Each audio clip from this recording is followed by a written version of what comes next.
श्री शिवाय नमस्तुभ्यं मित्रों, जय महाकाल, हर हर महादेव। तो मित्रों, कैसे हैं आप सभी? आशा करते हैं आप सभी लोग बहुत अच्छे होंगे। मित्रों, हम सबको पता है कि आज है 22 अप्रैल और आज है मंगलवार, नवमी का बहुत ही प्यारा सा दिन।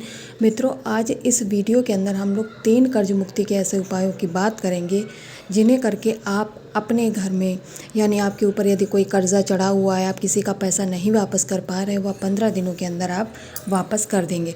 तो मेरे साथ वीडियो में लास्ट तक बने रहिएगा और जानेंगे इन 3 महा उपायों को। तो चलिए मित्रों, जल्दी से करते हैं वीडियो को स्टार्ट और बात करते हैं अपने पहले वाले उपाय की, जो कि कर्ज मुक्ति का है। इस उपाय को करने के लिए मित्रों आपको आवश्यकता पड़ने वाली है बेल की। जी हाँ मित्रों, यह सूखा बेल है, पंसारी की दुकान में बहुत आसानी से मिल जाएगा। आपको सूखा बेल ले लेना है और बहुत ज़्यादा नहीं, आपको सूखे बेल के 9 टुकड़े केवल लेने हैं। छोटे छोटे रहते हैं, ज़रूरी नहीं कि बड़ा सा ही फल लें। आप अगर बड़ा तो उसको तोड़ के आप छोटा टुकड़ा बना लीजिएगा। आपको केवल और केवल 9 सूखे बेल के टुकड़े लेने हैं। साथ ही में मित्रों आपको लेना है सफ़ेद वाला तिल, क्योंकि 2 तरीक़ा का तिल होता है, काला एक सफ़ेद। तो यहाँ पर इस उपाय में आपको सफ़ेद तिल की आवश्यकता पड़ेगी, वो भी केवल और केवल 1 चुटकी। तो मार्केट में ये भी बहुत आसानी से मिल जाएगा।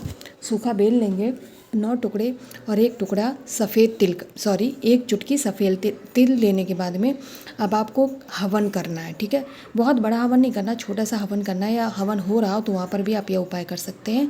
और साथ ही में आपको शुद्ध गौ माता का घी मिल जाए तो बहुत अच्छी बात है, उसका प्रयोग पड़ेगा हवन में। अब यहाँ पे उपाय को बहुत ध्यान से समझिएगा। देखिए, हमारे पास कुल टुकड़े कितने हैं? 9। 8 टुकड़े तो आपको जब हवन में समर्पित करेंगे तो ऐसे ही समर्पित कर देना है, यानी 1 टुकड़ा उठाया, उस पे घी लगाया और हवन पे समर्पित कर दिया। फिर दूसरा टुकड़ा उठाया, घी में डिप किया और हवन में समर्पित कर दिया। इस क्रम में आपको 8 टुकड़े केवल चढ़ाने। जब 9वां और अंतिम टुकड़ा आपके पास शेष बचेगा मित्रों, तब आपको उस टुकड़े के ऊपर जितना भी घी बचा है पात्र में, यानी 1 डिब्बा नहीं लेना, थोड़ा सा घी आपको लेना है और 1 चुटकी जो आपने सफ़ेद वाले तिल लिए उसे उसी टुकड़े के ऊपर, यानी पहले घी में डुबोएंगे, फिर सफ़ेद तिल जो है उसको डाल देंगे। बाद में फिर अब इस टुकड़े को आपको हवन में डालना है। और डालने से पहले आपको जो कर्ज आपके ऊपर है, आप कर्ज नहीं उतार पा रहे हैं, उसको दूर करने का निवेदन करते हुए, आपको बजरंगबली जी का स्मरण करते हुए फिर आपको हवन में डालना है। मित्रों, यकीन मानिए, जब ये आप उपाय करेंगे, इससे आपके घर का जो वातावरण है हवन के धुएं से शुद्ध तो होगा ही होगा, और आपके पास संयोग बनेगा जिससे आप उस व्यक्ति का कर्ज उतार पाएंगे। और यदि अगर कोई आपका धन नहीं लौटा रहा है तो वह भी आपका धन लौटाएगा। तो पहले उपाय की हम लोगों ने बात कर दी और बात करते कर्ज मुक्ति की दूसरे उपाय की। इस उपाय को करने के लिए मित्रों इस बार हमें आवश्यकता पड़ने वाली है लौंग की। हमें 2 लौंग की आवश्यकता है, यानी 1 जोड़ा और 2 लौंग, केवल और केवल 2 लौंग। जब आप 2 लौंग लेंगे तो वो 1 जोड़ा बन जाता है। बस देखना आपको कि उसका फूल क्रैक नहीं होना चाहिए, टूटा हुआ ना होने पाए। साथ ही में आपको लेना है तांबे के एक कलश में अपने घर का शुद्ध जल। जब आप तांबे के कलश में जल ले चुके होंगे मित्रों, तो 1 लौंग आपको इसी कलश के अंदर डाल देने। 1 डालने हैं, दोनों नहीं डालने, 2 लिए ना, 1 डाले कि इसके बाद इस कलश को लेंगे, शेष बची हुई 1 लौंग को लेकर के आपको जाना है मित्रों वट वृक्ष के नीचे, यानी कि जो बरगद का पेड़ होता है वहाँ पे जाना है मित्रों। वहाँ जा करके आप, पहले तो मैं बता दूँ किस नाम से आप यह उपाय करने वाले हैं। मित्रों, वटकेश्वर महादेव जी के नाम से आप यह उपाय करेंगे। तो जो आपके पास शेष 1 लौंग बची, पहले उस लौंग को इस वट वृक्ष के जड़ में आप समर्पित करेंगे।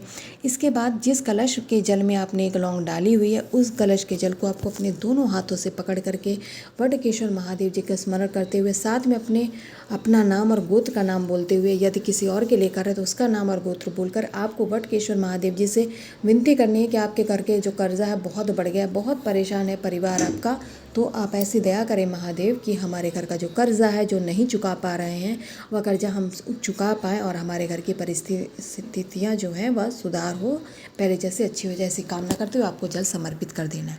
तो मित्रों, यहाँ पर हम लोग वीडियो में 2 उपायों की बात करें। अब हम बात करते हैं सबसे अंतिम कर्ज मुक्ति के उपाय की। जो हमारा तीसरा उपाय है मित्रों कर्ज मुक्ति का, वह भी बहुत ही अचूक है। इस उपाय को करने के लिए मित्रों कुछ लोग इसे मौली कहते हैं, कुछ लोग इसे रक्षा सूत्र कहते हैं और कुछ लोग इसे कलावा कहते हैं। आपके यहाँ जो भी कहते हो, बस आपको यह वाला धागा लेना है, बहुत ज़्यादा नहीं लेना, थोड़ा सा लेना है। इस धागे को लेने के साथ ही में आपको लेना है मित्रों लाल चंदन। ठीक है, लाल चंदन की आवश्यकता यहाँ पर केवल और केवल 1 चुटकी की पड़ेगी। तो 1 चुटकी आप लाल चंदन ले लीजिएगा और ये मौली, कलावा या रक्षा सूत्र जो भी है उसे लेने के साथ ही 1 आपको नारियल लेना है।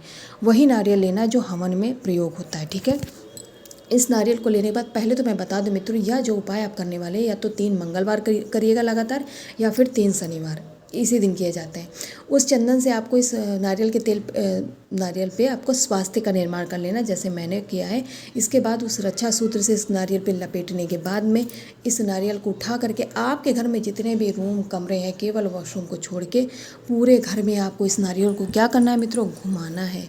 ठीक है, पूरे घर में इस नारियल को लेकर के जब आप घूमेंगे मित्रों, तो आपके घर में जो भी निगेटिविटी है, नकारात्मक ऊर्जा है, वह स्वतः बाहर निकल जाएगी। इसके बाद इस नारियल को लेकर के मित्रों आपको कहाँ जाना है, बजरंगबली यानी कि बालाजी महाराज के फोटो कैलेंडर तो ज़रूर होगा, वहाँ जाना है। साथ ही में मित्रों आप अपने साथ एक गोल बत्ती का दीपक तैयार करके ज़रूर ले जाइएगा। ठीक है मित्रों, वहाँ जाने के बाद में आपको उस गोल बत्ती के दीपक को बजरंगबली के एक साइड में रख देना, और दूसरे साइड में जो आपने कलावा वाला नारियल तैयार किया था मित्रों, उस नारियल के साथ में आपको कुछ दक्षिणा भी रखनी, जितनी आपकी श्रद्धा हो उसको रख करके इस नारियल को बालाजी महाराज को समर्पित करेंगे, दिए को प्रज्वलित कर देंगे, और हाथ जोड़कर यहीं पर बैठकर 2 मिनट आपको अपनी मनोकामना, अपनी विनती, जो कर्ज मुक्ति जिसके लिए आप परेशान हैं और यह उपाय कर रहे हैं, उसको पूरी बात आपको अपने हृदय की यहाँ पर बालाजी महाराज जी से कह देनी, और उनसे विनम्र निवेदन करना है कि महाराज हमारे घर पे ऐसी ऐसी परेशानी, इतना कर्जा हो गया, हम नहीं चुका पा रहे हैं, बहुत परेशान हैं, कृपया ऐसे ही आप ऐसा संयोग बने कि हमारे घर में भी धन लाभ हो और हमारा यह कर्ज उतर जाए। ऐसी कामना करते हुए मित्रों आप उस नारियल को समर्पित करके और दीपक को जला करके और बजरंगबली जी का आशीर्वाद लेके चले आएंगे। तो यहाँ पर मित्रों हमने इस वीडियो में 3 महा उपायों की बात की है। आप इन उपायों में से कोई एक उपाय भी कर सकते हैं, और चाहे तो तीनों भी कर सकते हैं। कोई भी परेशानी है तो करिएगा ज़रूर मित्रों, आप लोगों को ज़रूर लाभ होगा। ऐसे ही बजरंगबली और महादेव जी का आशीर्वाद आपके परिवार पर सदा बना रहे। श्री शिवाय नमस्तुभ्यम। जय बालाजी महाराज।